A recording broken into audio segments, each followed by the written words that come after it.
Hello students, hope you are doing well. So in our last lecture हमने discuss किया about trade, economic development, trade as an engine of growth and purpose single thesis तीनों एक ही theme पे based थे। अब आज जो हम पढ़ने जा रहे हैं वो है about the import substitution and export promotion. ठीक है, इस चीज़ को समझने से पहले क्या आपके मैं पूछना चाहूँगा आपसे, क्या आपने कभी ये सोचा है कि why developing nations want to industrialize? हम हमेशा इकोनॉमिक्स में पढ़ते हैं कि इंडस्ट्रियलाइजेशन होनी चाहिए, हर एक कंट्री इंडस्ट्रियलाइजेशन के फेज से गुजरती है, या हर एक कंट्री एक चाहती है कि हम इंडस्ट्रियलाइज हो। ठीक है, तो ऐसा क्यों है कि हर डेवलपिंग कंट्री इंडस्ट्रियलाइज होना चाहती है? क्यों, आखिर ऐसी इसमें वजह क्या है? तो अगर ऐसा जवाब आपको चाहिए तो वो अब मिलेगा। या क्या आपने कभी सोचा है कि अब इंडस्ट्रियलाइज हो गए, इंडस्ट्रियलाइजेशन चाहिए, तो इसके एडवांटेजेस और डिसएडवांटेजेस क्या है? ठीक है, वो भी अगर हमें समझना है तो हमें अब इस चीज़ को समझने की, आज के लेक्चर में आज हम इस चीज़ को समझेंगे कि आखिर ऐसी क्या बात है इंडस्ट्रियलाइजेशन में कि डेवलपिंग कंट्रीज़ इंडस्ट्रियलाइज होना चाहती है, और इसके फिर इंडस्ट्रियलाइज होने के बाद एडवांटेजेस और डिसएडवांटेजेस क्या है। सिमिलरली यही इशू फेस होता है इंडिया के साथ भी, क्योंकि इंडिया अभी तक इंडस्ट्रियलाइजेशन के फेज से नहीं गुजरा है। ठीक है, तो ये इंडस्ट्रियलाइजेशन क्या सच में इतना बड़ा मसला है कि हर इकॉनमी को इससे गुजरना है? ठीक है, तो ये सब चीज़ें क्या फिर जब इंडस्ट्रियलाइज होगी तो इसकी एडवांटेजेस क्या है? जैसे इंडिया अगर इंडस्ट्रियलाइजेशन के फेज से गुजर गई तो हमें क्या एडवांटेजेस उससे मिलेंगे, क्या डिसएडवांटेजेस मिलेंगे, वो सब चीज़ें आज हम देखेंगे। ठीक है, अब पिछले लेक्चर में हमने ट्रेडिशनल थ्योरी को डिस्कस किया और कैसे ट्रेडिशनल थ्योरी को बढ़ावा मिलता गया पर्बिसिंगर थीसिस के ज़रिए, इकोनॉमिस्ट के ज़रिए। तो ट्रेडिशनल थ्योरी को एक एक्सेप्टेंस मिल रहा था और उसकी वजह से कॉलोनियलिज्म बढ़ रहा था। तो 1950s, 1960s और 1970s में क्या हुआ, ट्रेडिशनल थ्योरी को रिजेक्ट करना शुरू किया गया। क्यों? क्योंकि बहुत सारे जो कॉलोनीज़ थी इन इंडस्ट्रियलाइज्ड नेशंस के नीचे, जैसे यूके के नीचे, वो फ्रीडम हासिल कर रही थी, जैसे हमारी अपनी कंट्री इंडिया धीरे धीरे उसने फ्रीडम 1947 में हासिल कर ली थी, 1950s की भी हम बात कर रहे हैं। तो रिजेक्शन आने लगे किसके रिलेटेड? ट्रेडिशनल ट्रेड थ्योरी की। क्यों? क्योंकि ये बोला गया कि ट्रेडिशनल थ्योरी कहीं ना कहीं फेवर कर रही है डेवलप्ड नेशंस को, और जैसी ही फ्रीडम मिलनी शुरू हुई तो एक थर्ड वर्ल्ड कंट्रीज जिनको आप जानते हैं वो बनना शुरू हो गई। ठीक है, पिछड़े हुए देश जो आज़ाद हुए, जिनको ड्रेन ऑफ वेल्थ किया गया, जिनको एक्सप्लॉइट किया गया, तो इन्होंने क्या किया, रिजेक्ट करना शुरू किया इस ट्रेडिशनल ट्रेड थ्योरी को। और फिर क्या हुआ, जो मोस्ट डेवलपिंग नेशंस थे उन्होंने क्या किया, एक डेलिब्रेट अटेम्प्ट शुरू करना ताकि इंडस्ट्रियलाइज होने के लिए, rather than continuing to specialize in the production of primary commodities like food, raw material, minerals, और इनको एक्सपोर्ट करना।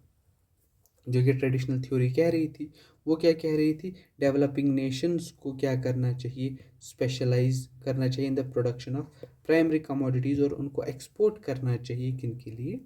डेवलप्ड कंट्रीज़ के लिए। तो बहुत सारी इन्होंने डेलिब्रेट अटेम्प्ट किया कि नहीं, अब हमें इंडस्ट्रियलाइजेशन शुरू करनी चाहिए।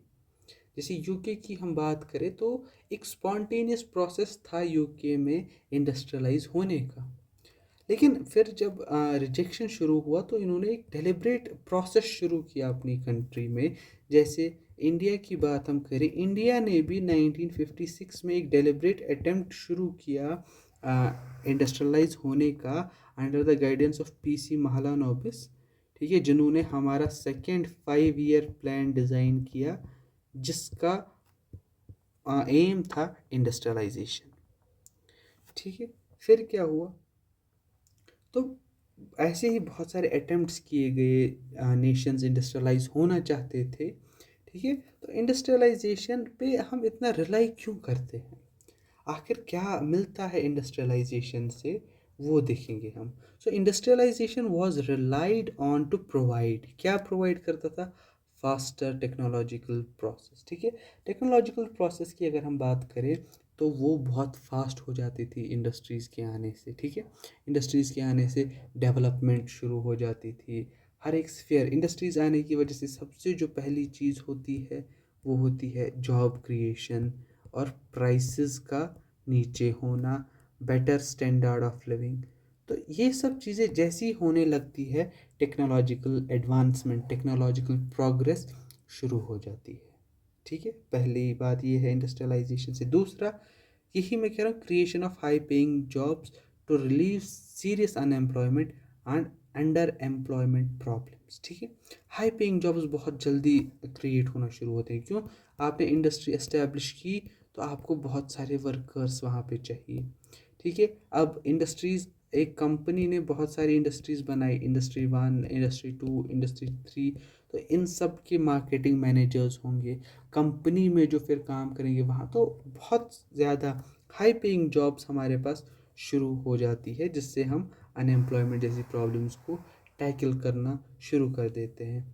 Higher multipliers and accelerators through greater backward and forward production.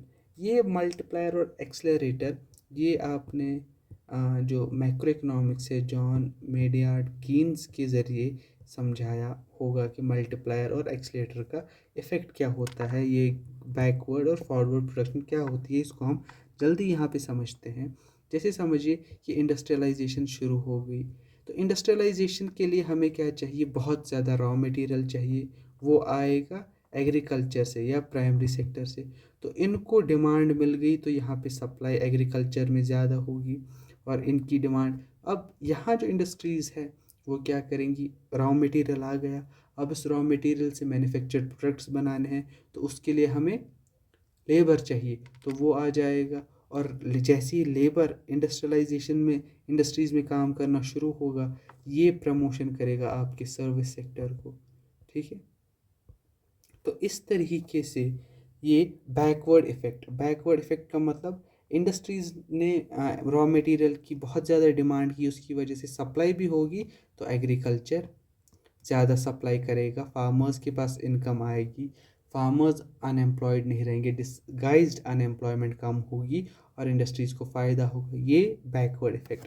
Forward effect मतलब इसी इंडस्ट्रीज़ की वजह से आपका सर्विस सेक्टर स्ट्रांग होगा, दिस इज़ फॉरवर्ड इफ़ेक्ट। ठीक है, तो इसकी वजह से ये जब कनेक्शंस बनते हैं तो इंडस्ट्रीज़ एक बहुत इम्पॉर्टेंट रोल प्ले करती है इकोनॉमी में। फिर अब इंडस्ट्रियलाइजेशन से क्या होता है, हम रिलीफ पाते हैं किससे, बीओपी डिफ़िकल्टीज से। क्यों, क्योंकि मैन्युफैक्चरिंग ज़्यादा हुई तो एक्सपोर्ट्स बढ़ेंगे तो हमारी जो बैलेंस ऑफ पेमेंट डिफ़िकल्टीज़ है वो कम होंगी, जिसकी वजह से क्या होगा, that result because of demand of developing Nations for manufactured products. Her nation industrialise होना चाहता है क्योंकि वो मानता है कि डेवलपिंग नेशन की मैन्युफैक्चर्ड की डिमांड कभी कम नहीं होगी, तो हमारी बीओपी डिफ़िकल्टीज़ और बाकी सब प्रॉब्लम्स ख़त्म हो जाएगी। इसीलिए हर एक नेशन इंडस्ट्रियलाइज होना चाहता था। ये क्यों हर डेवलपिंग नेशन इंडस्ट्रियलाइज होना चाहता था, ये सब चीज़ें हैं जो एक नेशन को दिखाता है कि आपको इंडस्ट्रियलाइज क्यों होना है। ठीक है, but desire of developing nations to industrialize is natural in the view that the fact that all rich countries are industrialized and service economies। ठीक है, जो ये डिज़ायर है डेवलपिंग इकोनॉमीज़ का इंडस्ट्रियलाइज होना, बिल्कुल जायज़ है, बिल्कुल नेचुरल है। क्यों, क्योंकि जो भी रिच नेशंस है, जैसे UK, Germany, Spain, USA, Australia, China, Russia, ये क्या है, एक तो ये इंडस्ट्रियलाइज्ड है और सर्विस इकोनॉमीज़ है। सर्विस इकोनॉमीज़ मतलब जो टर्शरी सेक्टर पे डिपेंड है। टर्शरी सेक्टर का ज़्यादा रोल है उनके नेशनल इनकम में। तो ये बहुत सी एक नेचुरल डिज़ायर है हर एक डेवलपिंग नेशन का इंडस्ट्रियलाइज होने के लिए। While most poor economies are primary agrarian economies. फिर से जो ट्रेडिशनल थ्योरी कह रही थी, फिर से हम उसी बात पे आए कि ट्रेडिशन जो पुअर इकोनॉमीज है वो बेस्ड है एग्रेरियन इकोनॉमिक्स पे, और जो डेवलप्ड है या रिच नेशन है वो इंडस्ट्रियलाइज्ड और सर्विस इकोनॉमीज है। फिर से हम क्या कर रहे हैं, जो ट्रेडिशनल थ्योरी है उसको सपोर्ट कर रहे हैं। ठीक है, अब हर एक नेशन जैसे ही ट्रेडिशनल थ्योरी का रिजेक्शन स्टार्ट हुआ तो हर एक नेशन इंडस्ट्रियलाइज होना चाहता था। अब इंडस्ट्रियलाइज होने के लिए कौन कौन से रास्ते हैं वो उनको डिसाइड करना था। मेजरली इंडस्ट्रियलाइजेशन स्टार्ट करने के लिए डेवलपिंग नेशंस के पास दो ऑप्शंस थे और उनको उन दो ऑप्शंस के बीच में चूज़ करना था। पहला ऑप्शन था import substitution industrialization and second was export oriented industrialization. इन दो के बीच में ये दो रास्ते हैं जिनसे कंट्री इंडस्ट्रियलाइजेशन प्रोसेस स्टार्ट कर सकती है। ठीक है, और हर एक कंट्री को इन दो के बीच में चूज़ करना पड़ता है। पहले हम समझते हैं ये इम्पोर्ट सब्स्टिट्यूशन इंडस्ट्रियलाइजेशन क्या है। ठीक है, import substitution industrialization is a protectionist economic policy aimed at reducing foreign dependency by replacing imported goods with domestic manufacturing of imported goods। ये क्या है, ये एक प्रोटेक्शनिस्ट इकोनॉमिक पॉलिसी है, यानी प्रोटेक्शनिज्म को सपोर्ट करती है, जहाँ पे हम क्या कहते हैं कि हम प्रोटेक्शनिज्म का यूज़ करके रिड्यूस करेंगे फॉरेन डिपेंडेंसी। हम डिपेंड है मैन्युफैक्चरिंग प्रोडक्ट्स के लिए किस पे, डेवलप्ड नेशंस के लिए।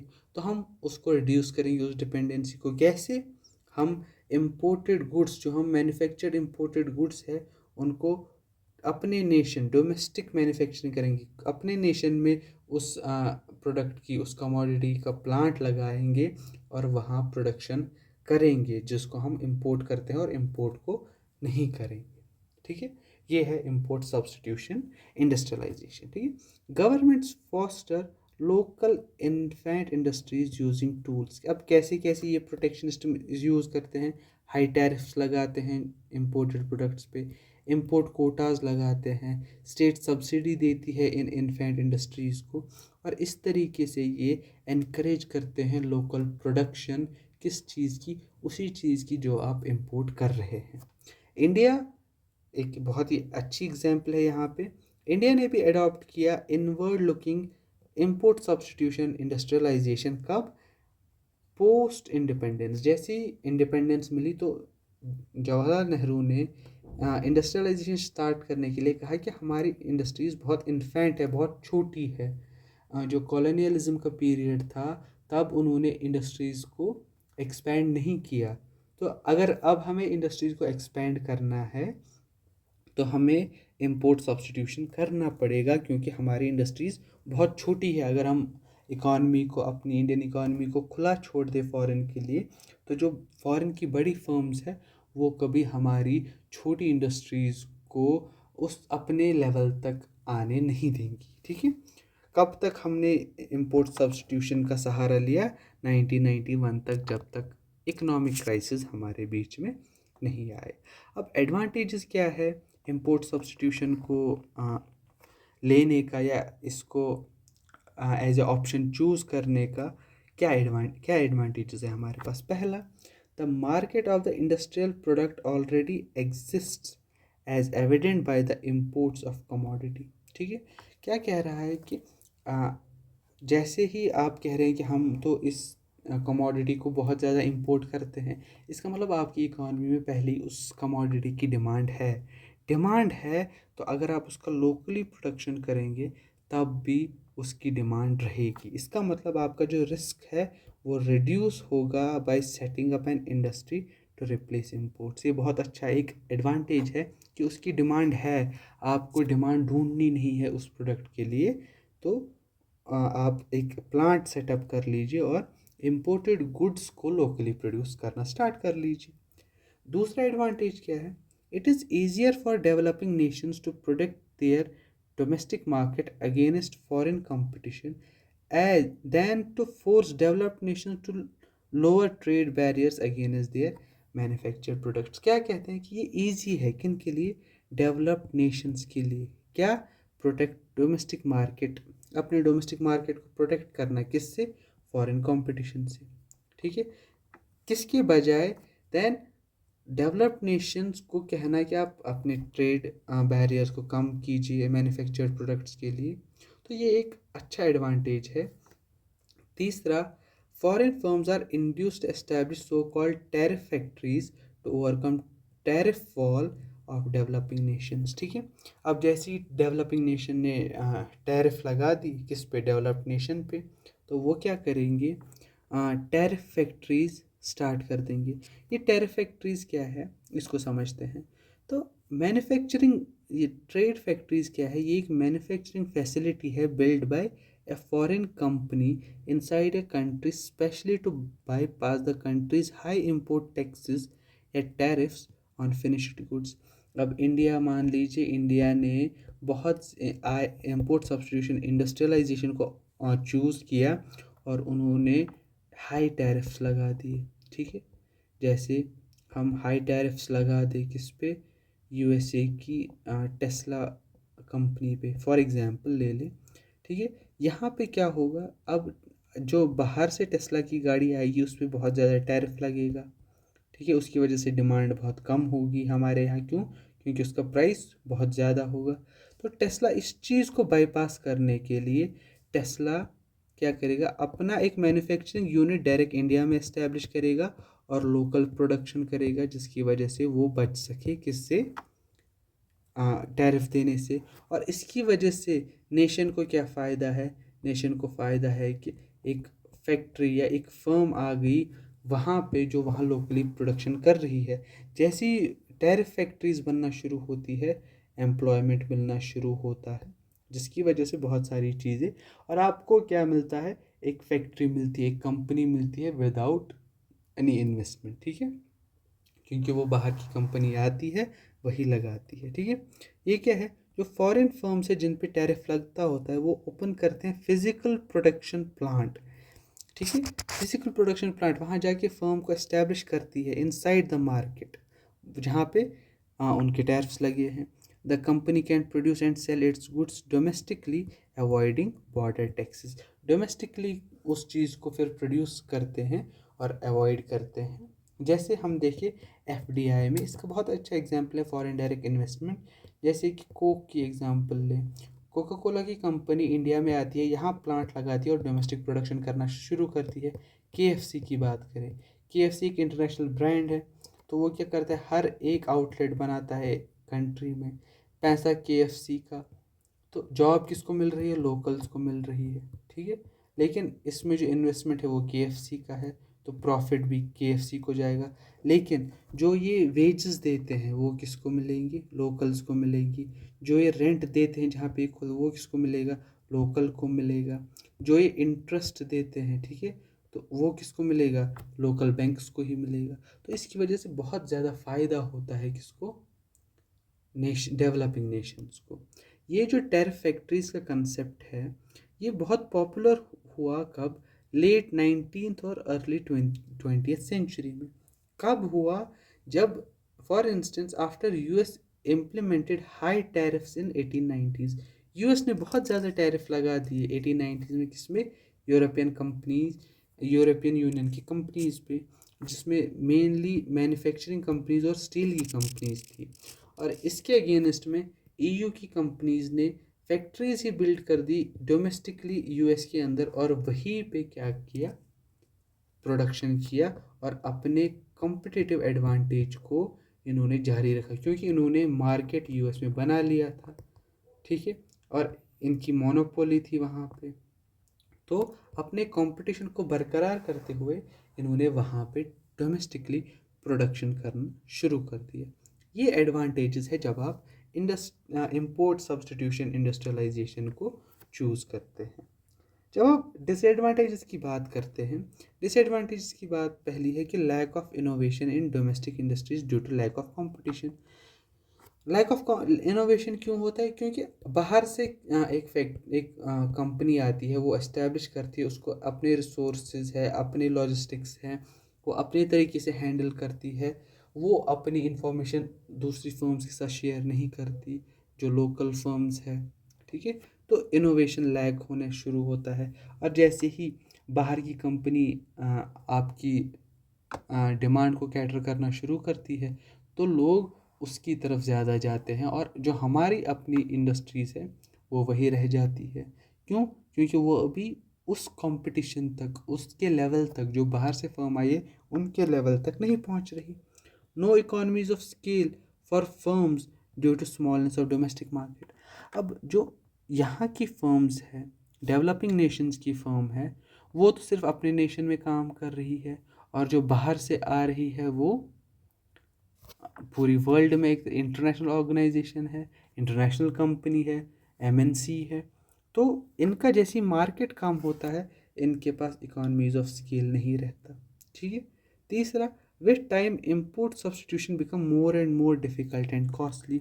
धीरे धीरे जब आप बहुत लंबे टाइम तक इम्पोर्ट सब्सटीट्यूशन का इस्तेमाल करते हैं, ये आपके लिए बहुत डिफ़िकल्ट हो जाता है और कॉस्टली। ऐसा क्यों है? क्योंकि more capital intensive and technologically advanced imports have to be replaced by domestic production। वैसे आपको जो वो फर्म्स फिर आपको लगानी पड़ती है अपने नेशन में जिनका रिक्वायरमेंट बहुत ज़्यादा कैपिटल है, बहुत कैपिटल इंटेंसिव है, और टेक्नोलॉजी भी उसके लिए चाहिए। तो आपको टेक्नोलॉजी तो इंपोर्ट करनी ही है। कैपिटल अगर आपके पास नहीं है तो आप वर्ल्ड बैंक के पास या लोन लेने जाएंगे। तो धीरे धीरे इंपोर्ट सब्सटीट्यूशन बहुत डिफ़िकल्ट और कॉस्टली बन जाता है। ठीक है, तो ये है पहला रास्ता जिससे आप इंडस्ट्रियलाइजेशन प्रोसेस शुरू कर सकते हैं एक नेशन में। ठीक है। सेकंड क्या है? That is export oriented industrialization. ठीक है, एक्सपोर्ट ओरिएंटेड इंडस्ट्रियलाइजेशन क्या है? ये एक trade it is a trade or economic strategy where a country seeks to accelerate its industrialization by focusing on producing and exporting goods in which it has comparative advantage। ठीक है, तो कौन सी एक ऐसी इकोनॉमिक स्ट्रेटजी है या trade strategy है जहाँ पे एक कंट्री एक्सेलरेट करती है अपनी इंडस्ट्रियलाइजेशन? कैसे? जहाँ पे वो प्रोडक्शन और एक्सपोर्ट करती है किन चीज़ों का, जिसमें उसके पास कंपैरेटिव एडवांटेज हो। कंपैरेटिव एडवांटेज क्या है? कि जब आपका कॉस्ट कम हो जाता है, तो आपके प्राइसेस कम रहते हैं, कम रहते हैं तो आप ज़्यादा डिमांड को कैटर कर पाते हैं, और इसी को कहा जाता है कंपैरेटिव एडवांटेज। अब इससे क्या होता है? आप इंटीग्रेट करते हैं nations economy to global markets, आपका मार्केट बढ़ जाता है। इम्पोर्ट सब्सटीट्यूशन में क्या है? आप सिर्फ इम्पोर्ट सब्सटीट्यूशन इंडस्ट्रियलाइजेशन में आप सिर्फ कैटर करते हैं डोमेस्टिक डिमांड को, लेकिन जब आप एक्सपोर्ट ओरिएंटेड इंडस्ट्रियलाइजेशन के साथ जाते हैं, आप ग्लोबल मार्केट्स की डिमांड को कैटर करते हैं। ठीक है, और आप रिप्लेस करते हैं ओल्डर इनवर्ड लुकिंग पॉलिसी, सिर्फ खुद की तरफ देखने की पॉलिसी को आप छोड़ देते हैं और पूरी वर्ल्ड को एक मार्केट की तरह देखते हैं जहाँ पे बहुत ज़्यादा डिमांड है। ठीक है, अब जब हम इस ट्रेड स्ट्रेटजी की बात करते हैं, ये बहुत ज़्यादा सक्सेसफुल रही है, जिनको हम कहते हैं 4 एशियन टाइगर्स। ठीक है, कौन कौन है ये 4 एशियन टाइगर? जैसे साउथ कोरिया है, ताइवान है, सिंगापुर है, हांगकांग है। इन सब इकोनॉमीज़ ने कौन सा रास्ता चुना? एक्सपोर्ट ओरिएंटेड इंडस्ट्रियलाइजेशन का रास्ता चुना और ट्रांसफॉर्म हो गए इनटू एडवांस्ड इकोनॉमीज। ठीक है, कंटेम्प्रेरी वर्ल्ड में अगर हम चाइना देखें तो चाइना है लीडिंग कंटेम्प्रेरी वर्ल्ड में in the field of export oriented industrialization. China बहुत ज़्यादा मतलब पूरी वर्ल्ड इस वक्त डिपेंड है अपॉन चाइनाज मैन्युफैक्चर्ड प्रोडक्ट्स। तो इनका बहुत इम्पॉर्टेंट फील्ड है सेमीकंडक्टर्स में, जिसमें अब इंडिया भी धीरे धीरे आने की कोशिश कर रहा है, लेकिन चाइना वहाँ अपनी मोनोपोली पहले बना चुका है। और इंडिया ने भी शिफ्ट किया कब, किसकी तरफ, एक्सपोर्ट ओरिएंटेड इंडस्ट्रियलाइजेशन। कब, जब इन्होंने इकोनॉमिक लिबरलाइजेशन की इन 1991। ठीक है, तब से हम एक्सपोर्ट ओरिएंटेड इंडस्ट्रियलाइजेशन को फॉलो कर रहे हैं। ठीक है, एक्सपोर्ट ओरिएंटेड इंडस्ट्रियलाइजेशन मतलब आप खुद को इंडस्ट्रियलाइज कर रहे हैं एक्सपोर्ट्स के ज़रिए। आप कह रहे हैं जितने ज़्यादा एक्सपोर्ट्स होंगे उतनी हमारी इंडस्ट्रियलाइजेशन बढ़ेगी, क्योंकि हम ग्लोबल मार्केट्स को टारगेट कर रहे हैं। ठीक है, अब इस चीज़ के एडवांटेजेस क्या है। जब हम इस चीज़ के एडवांटेजेस की बात करते हैं, ये क्या है, it overcome smallness of domestic market and allows a developing nation to take advantage of economies of scale. जो प्रॉब्लम इम्पोर्ट सब्सटीट्यूशन इंडस्ट्रियलाइजेशन में थी, वो यहाँ ख़त्म हो रही है कि आपका मार्केट बहुत बढ़ जाता है। अब ग्लोबल मार्केट को देखते हैं और इकोनॉमीज ऑफ स्केल का फ़ायदा आप उठा पाते हैं। Second, production of manufactured goods for export requires stimulated efficiency throughout the economy। ठीक है, अब जो ये प्रोडक्शन ऑफ मैन्युफैक्चर्ड गुड्स है, ठीक है, किसके लिए, एक्सपोर्ट करने के लिए। इसके लिए आपको क्या चाहिए, stimulates efficiency through out the economy. Efficiency बढ़ जाती है क्योंकि आपको पता है कि आपको पूरी वर्ल्ड की डिमांड को कैटर करना है। आपका प्रोडक्ट इतना एफिशिएंट होना चाहिए कि हर एक को पसंद आए। ठीक है, तो production of manufactured goods for export require होता है क्या, स्टिमुलेट्स एफिशिएंसी। जब आपको पता है कि मुझे बहुत बड़ी ऑडियंस को टारगेट करना है, तो आप की जो एफिशिएंसी है, एफिशिएंसी पैरामीटर है, वो ऑटोमेटिकली बढ़ना शुरू हो जाता है। और आपकी इकॉनमी एक बहुत बड़े मार्केट को जब टारगेट करती है, तो उसके अंदर एक कंपटीशन आता है, जिसकी वजह से पूरी इकॉनमी में जैसी आप सारी फर्म्स एफिशिएंट होना शुरू होती है, तो आप धीरे धीरे एक डेवलप्ड नेशन बनना शुरू हो जाते हैं। Expansion of manufactured exports is not limited by growth of domestic market. ठीक है, अब जो ये एक्सपेंशन है किसका, मैन्युफैक्चर्ड एक्सपोर्ट्स है, वो क्या है, लिमिट नहीं करता है ग्रोथ ऑफ डोमेस्टिक मार्केट। आपका डोमेस्टिक मार्केट भी बहुत ज़्यादा बढ़ता है, ये एडवांटेज है इसकी। ठीक है, अब अगर हम डिसएडवांटेजेस की बात करें, डिसएडवांटेज इसकी ज़्यादा नहीं है। डिफ़िकल्ट, ये क्या है, पहला है difficult for developing nation to set up export industries because of competition from the established and efficient industries of developed nations. तो पहले ही ये बहुत मुश्किल है कि आप एक इंडस्ट्री को सेटअप करें, वो भी एक्सपोर्ट करने के लिए एक डेवलपिंग नेशन में, क्योंकि आपके पास कंपटीशन बहुत ज़्यादा है। ऐसी कंपनीज़ है, ऐसी फर्म्स है जो पहले ही कैटर करती है डिमांड्स पूरी वर्ल्ड की। तो उस कंपटीशन में जाना, फिर वहाँ की मोनोपोली को ब्रेक करना, इतनी एफिशिएंट इंडस्ट्रीज़ को, डेवलप्ड नेशंस की इंडस्ट्रीज़ को उनके अपोजिट में खड़ा होना बहुत डिफ़िकल्ट है। ये इसकी डिसएडवांटेज है। Second, developed Nations often provide high level and effective protection for their industries. ठीक है, अब जो डेवलप्ड नेशन पहले ही है, वो बहुत ही ज़्यादा इफ़ेक्टिव प्रोटेक्शन रखती है किसके लिए, अपनी इंडस्ट्रीज़ के लिए। कैसे, industries that produce labour intensive commodities. अब अभी यूएसए में ऐसी कंपनीज है जो लेबर इंटेंसिव कमोडिटीज़ इस्टेब्लिश करती है।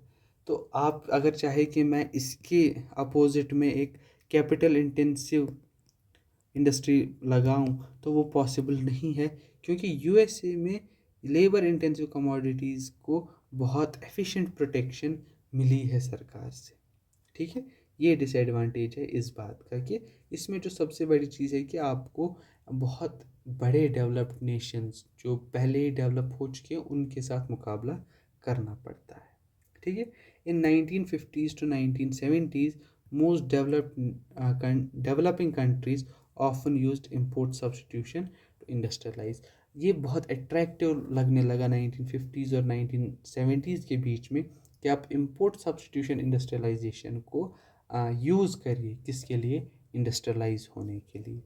ठीक है, तो ये चीज़ें हैं जो हमने देखी कहाँ पे, कि इंडस्ट्रियलाइजेशन, इंपोर्ट सब्स्टिट्यूशन और एक्सपोर्ट प्रमोशन से हो सकता है। क्यों एक नेशन इंडस्ट्रियलाइज होना चाहता है, क्या एडवांटेजेस है इंडस्ट्रियलाइजेशन के, और कौन कौन से पाथ से अगर आप इंडस्ट्रियलाइज होना चाहते हो, इंपोर्ट सब्स्टिट्यूशन इंडस्ट्रियलाइजेशन और एक्सपोर्ट ओरिएंटेड इंडस्ट्रियलाइजेशन क्या होती है, इनके एडवांटेजेस एंड डिसएडवांटेजेस क्या होते हैं, ये मुझे लगता है शायद आपको समझ आ गया होगा। ठीक है, तो आज के लिए इतना काफ़ी लगता है मुझे। नेक्स्ट लेक्चर के लिए आप अपना ख्याल रखिए। Take care.